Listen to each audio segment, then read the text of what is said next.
Anything. What is going on, guys? Joey Frenzel here with the boys. I'm here with Will and Camden. Say what's up, boys. What up? What up?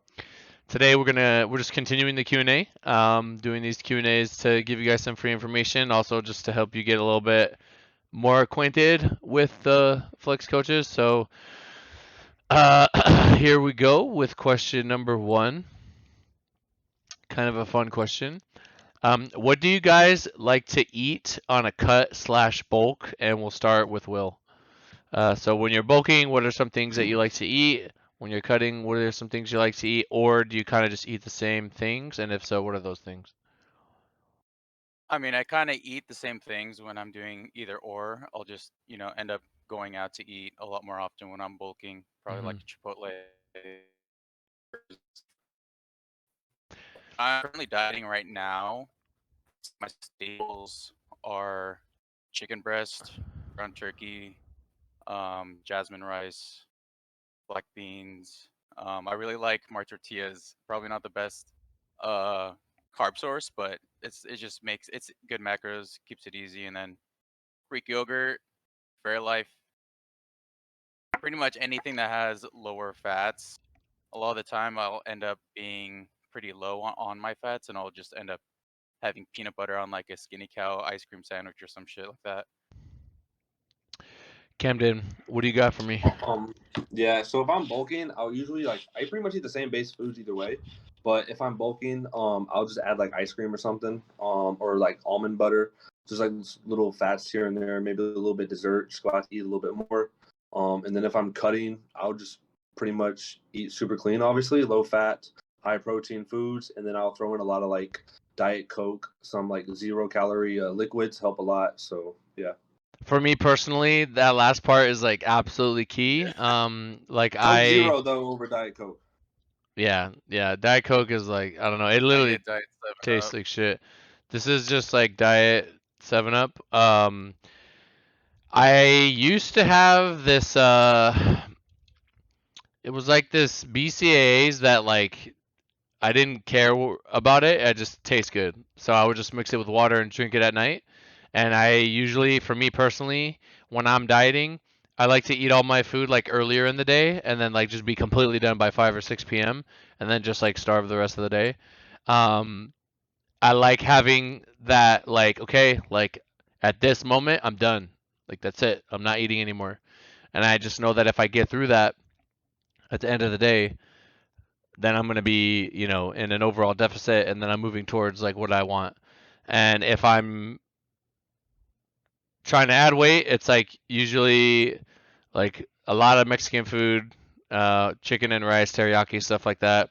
And then before bed, I like oatmeal, like 2 packets of oatmeal with the scoop of protein.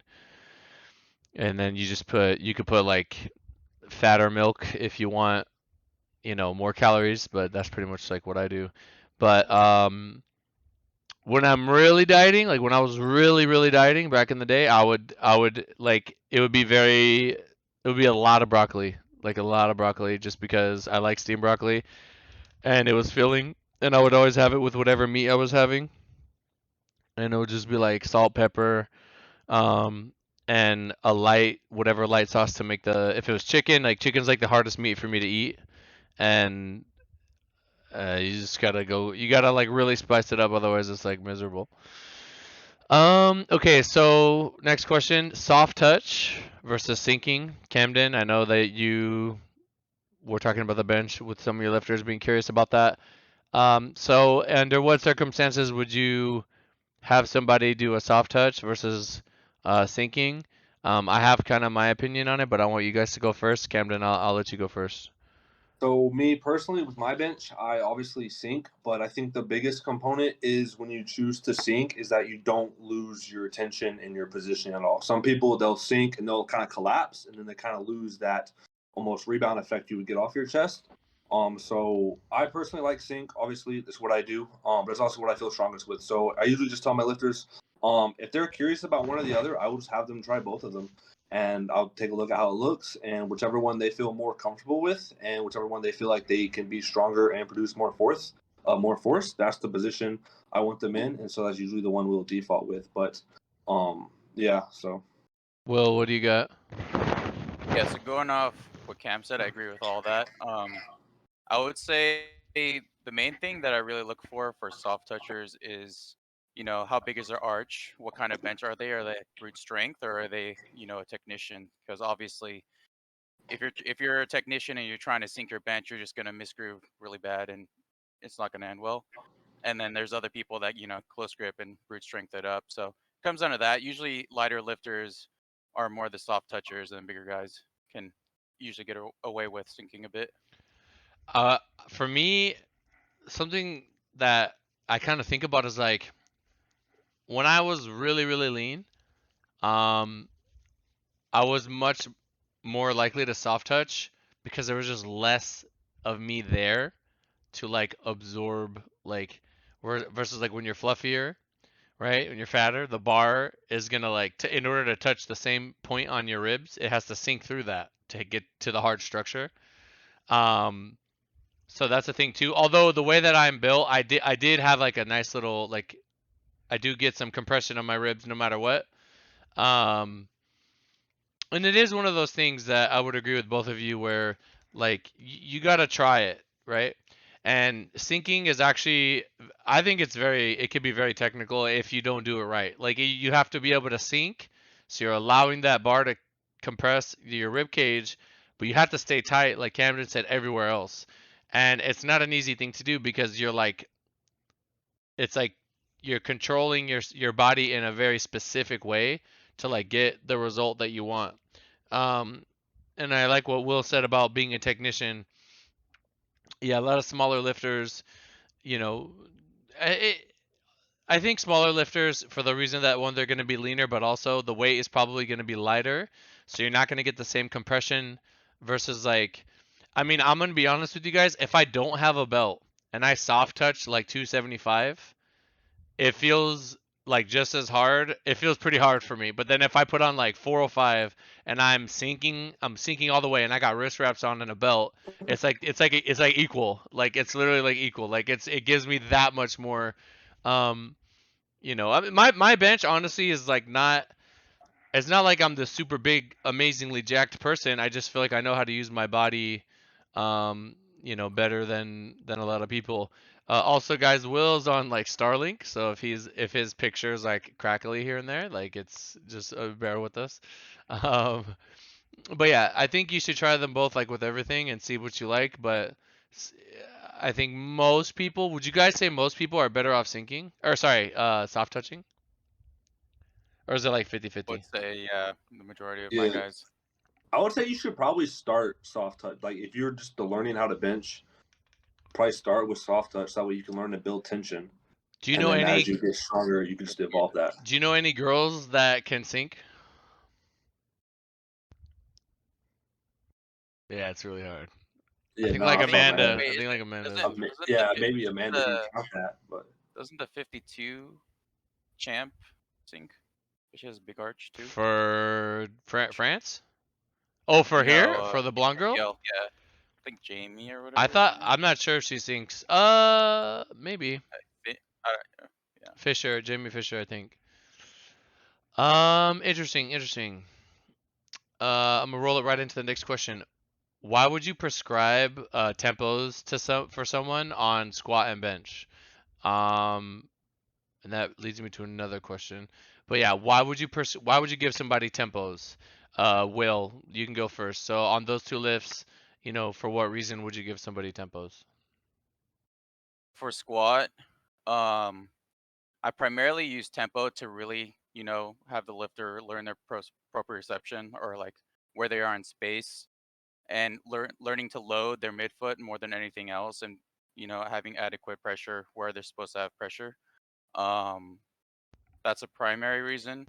For bench, a lot of it comes down to just like getting rid of, excessive thinking, or really trying to, or really, a lot of people just want to bounce the bar off their chest. So it's mostly just being able to control the weight more than anything for that. So like, I usually don't give it to people for bench unless I mean, they just gotta like when they pause, they're all over the place. Like it's almost like you're landing a plane and they're crash landing it every single time instead of like a nice like soft landing. Both the wheels just tap the ground. Um, But I Camden, think why? Oh, go ahead, Will. I was also gonna add, for my guys that have really big arches, I also like to add like a second single day, more of like an active recovery single, so that they have like the exposure to the heavier weights, so that they don't really detrain from that specific movement. I think I have Grant doing that, and he's big. He's doing a second single day, but I think we're doing tempos with it. It might be doubles. I don't know. Camden, why would you give somebody tempos on squats and bench? So, yeah, just building off what Will said. For squat mainly, I just want them to work on their positioning and have really, really good control on the way down. Like, if they're just rushing the descent or if they're having trouble finding their positioning in and out of the hole, I like to do tempo, maybe even throw a pause at the bottom of that, just so they can drill that range of motion in and out of the hole and be very, very tight and just reinforce that position I want them to be in. And then for bench, just if they're having trouble, like inconsistent with their landmark where they pause on their chest, they have no tension whatsoever. If they're shaking with the bar all the time, they're not stable at all.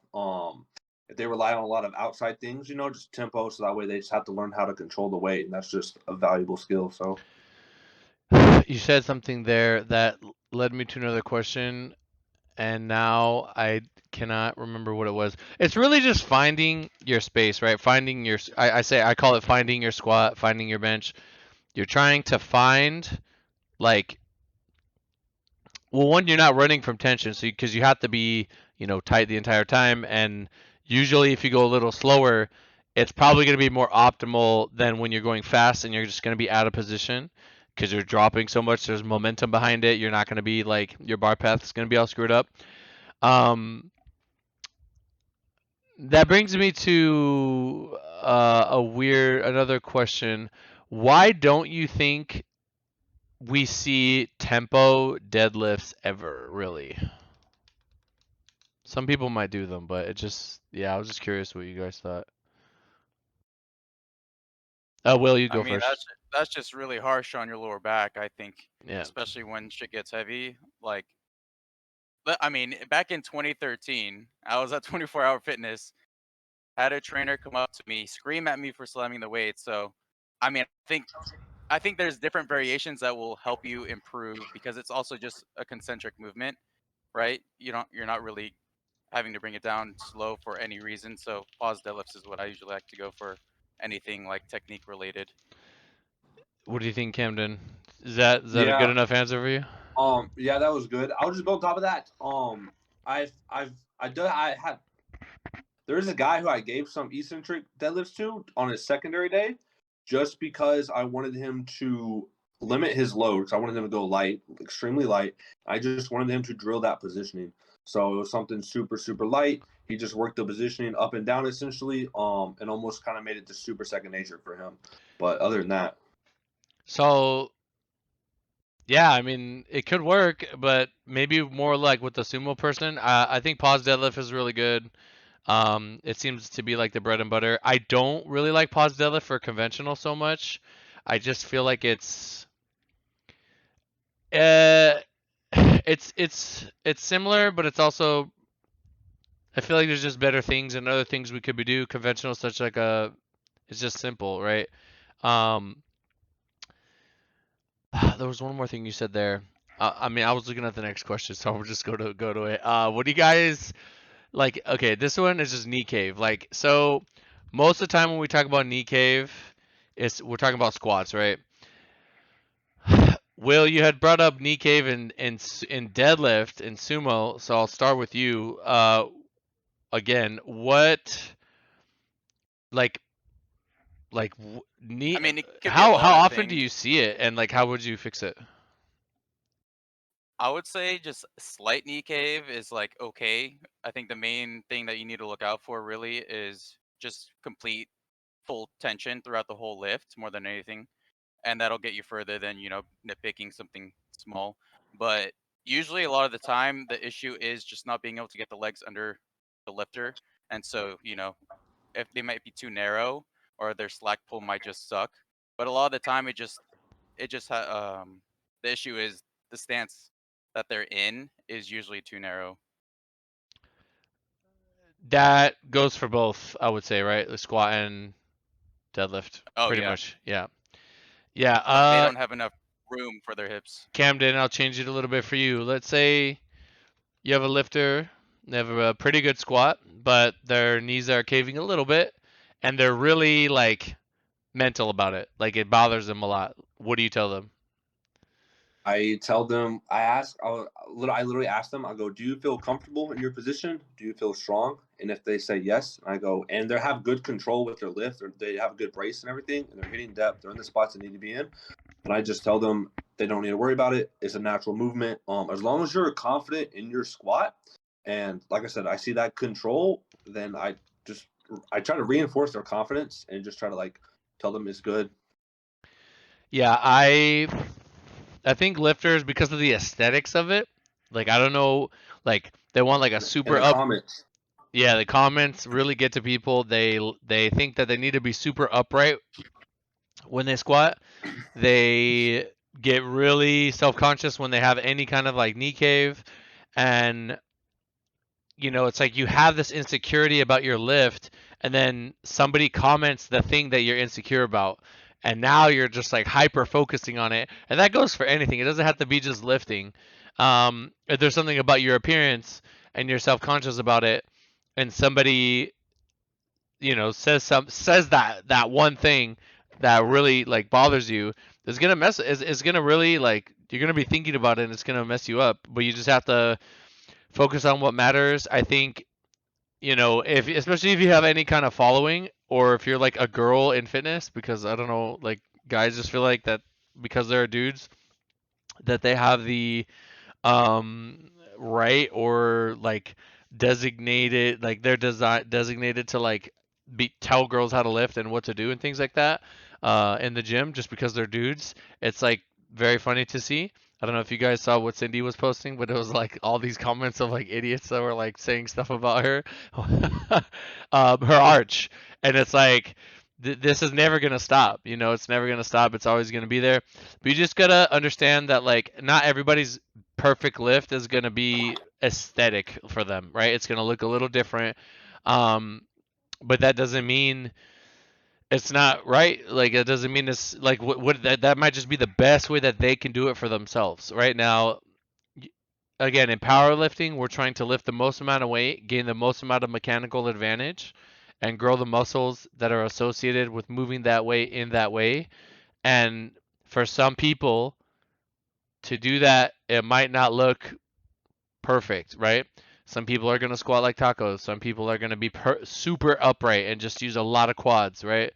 Some people are going to use more adductors when they squat. So it's like, it's a lot of different things, and you just got to understand. I think if there's no pain, like if you have very little or no pain, powerlifting is hard. You're going to have some pain here and there, right? So you got to manage it. And if you're able to progress like safely, like over time, I think it can work out. I will say though, from my own personal experience, squatting in the most powerful way for me means I'm gonna have a little bit of butt wink.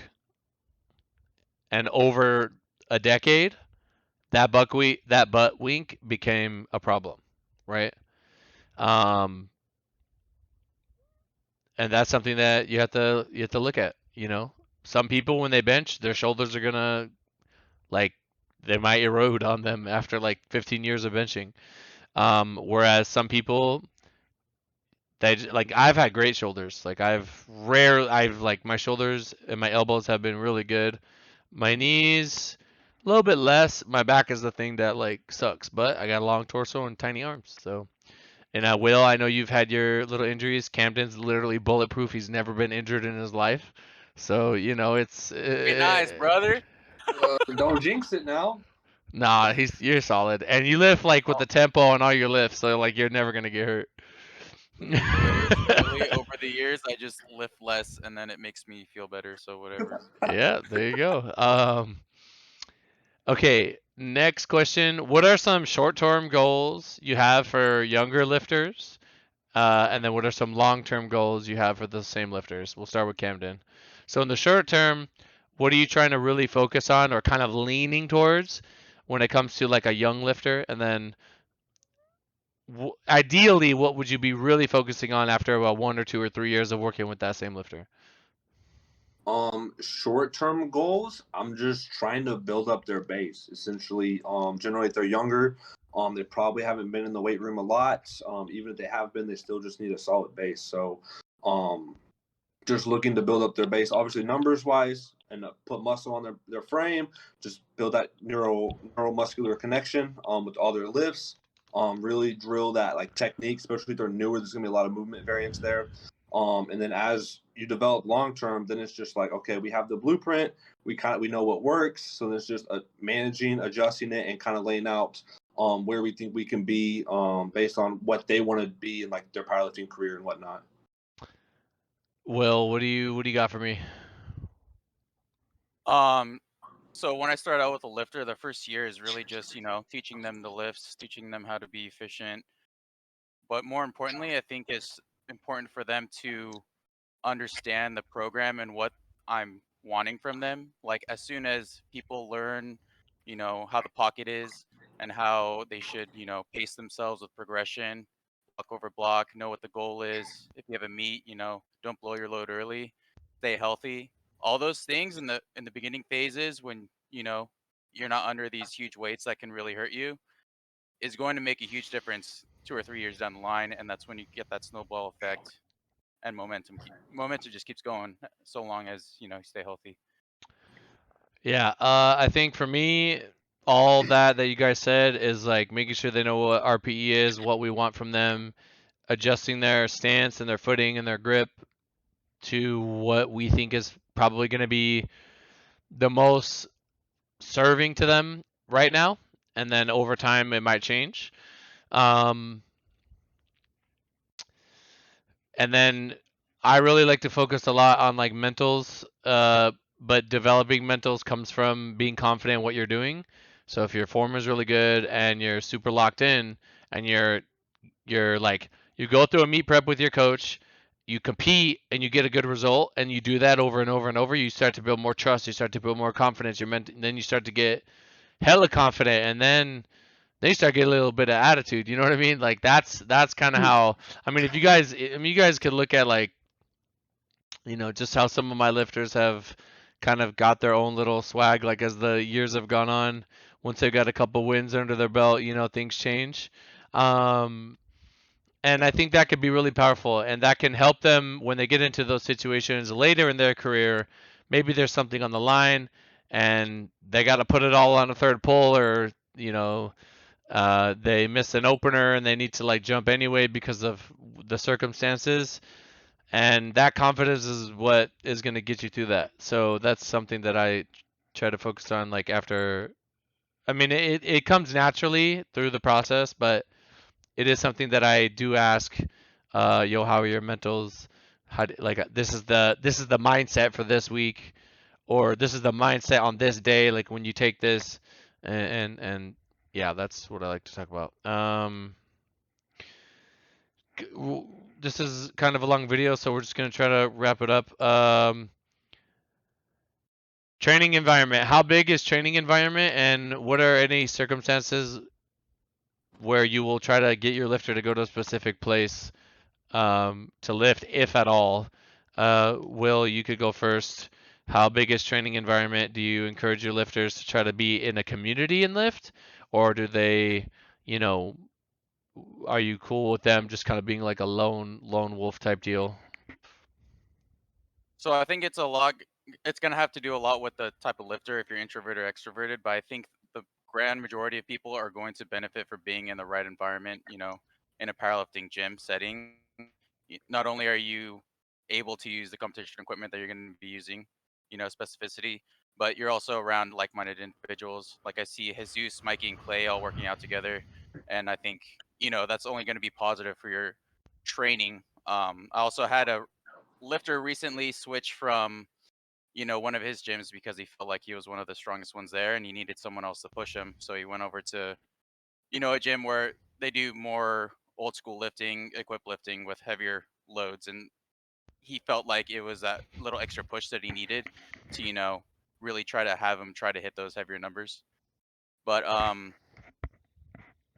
yeah, I think environment is a really big thing. I think for me personally, I do like training alone, but I do have, if I'm going heavy, I think it's really beneficial to, be around a good support system and just having people that have your back around you.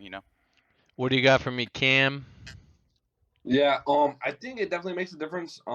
Personally, I generally train alone. I'm just more introverted, but like whenever I do get to go travel and I do get put in those different environments, just those vibes are always nice.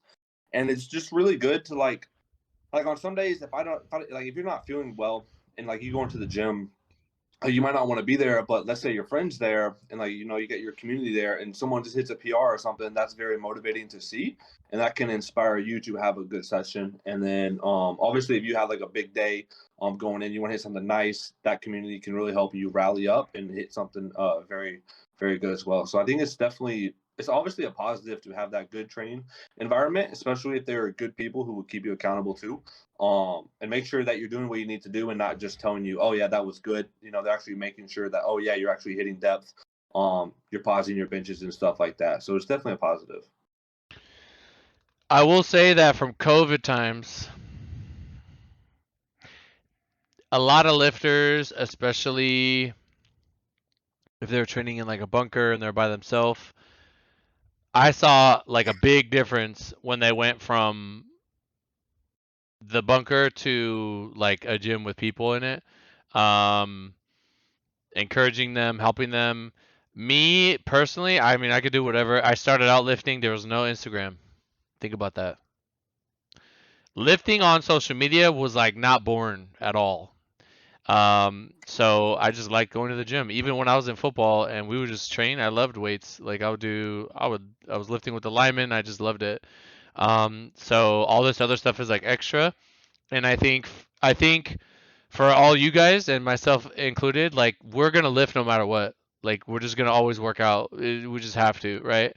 Um, I think young lifters, especially maybe like right after a meet, they're really demotivated because they're the farthest out. Whereas some lifters, like I'm fucking excited to get back to training after the meet, right? Like I like that. Like having just like off season to build and work on things. So I agree with you guys. It depends on who it is. It depends on the circumstances. It depends on what kind of person you are. Are you motivated like from within or are you motivated from without? Like from outside? Without? What the fuck? You motivated from like the outside. And I think there are going to be times when like at the end of the day like you're the one lifting that weight and there are things about lifting that is kind of like you're everybody else can like they can yell at you and encourage you, but it's up to you to lift that weight. It's up to you to go through that prep, to do what you have to do to cut the weight.